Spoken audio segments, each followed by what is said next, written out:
couple weeks ago, we saw a similar raid, the largest workplace raid in the nation in Laurel, Mississippi. I had 3 staff down there in the last couple weeks. Horrible situation, again, where ICE agents came in and took 575 workers out of the plant in the name of protecting all of us. And again, the center of the response, trying to deal with families and children that were left hanging, was the Catholic Church in Laurel, Mississippi. And they are beside themselves trying to find food and money and supports for these families. Interestingly enough, the workers were all taken off to Jena, Louisiana, which I thought was an interesting place to take them all.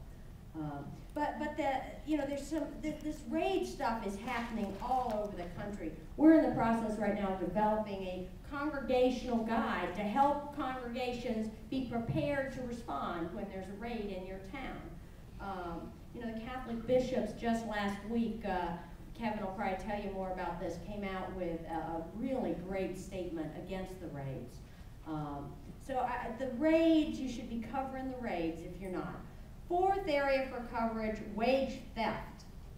We have 20 worker centers around the country.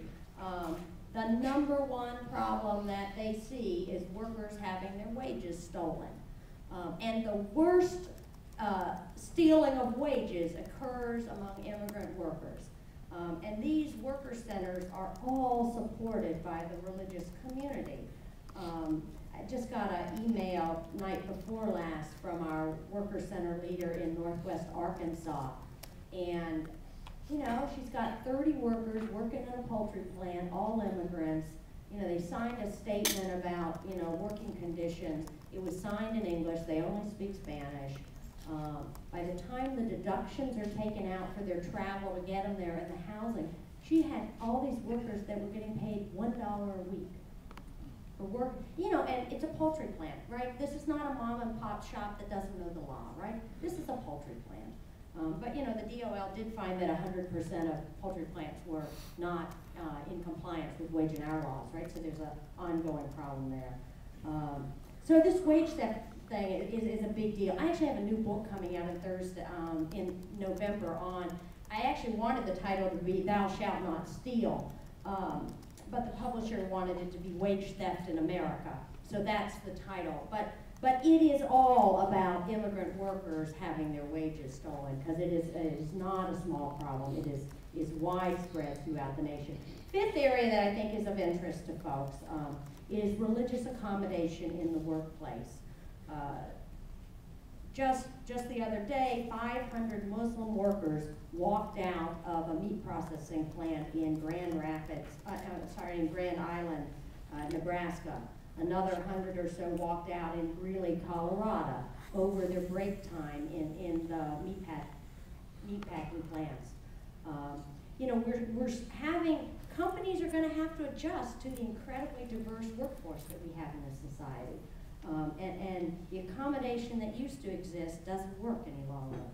So again, I think there's some interesting stories. The EEOC just in August came out with new guidelines on workplace accommodation, and I've seen virtually nothing written about it. So I think there's a whole story there as well. So let me close by saying Interfaith Worker Justice would love to work with you more. And to the extent that we haven't done a good job working with you, I'm sorry, and I want to do better. Cynthia Brooke, my communications director, is here, and you can talk to her or me. Give me your cards, I'll get you on our mailing list. I want you to review my book, of course. In the back, I've got some materials, including a disc. It's a CD of immigration resources for congregations, which I'd like to give you. If we run out, give me your card, and I'll get you some more. And of course, I think we have a lot of stories of good work that the religious community is doing supporting immigrants. So we'd love to work with you on that. Thank you so much.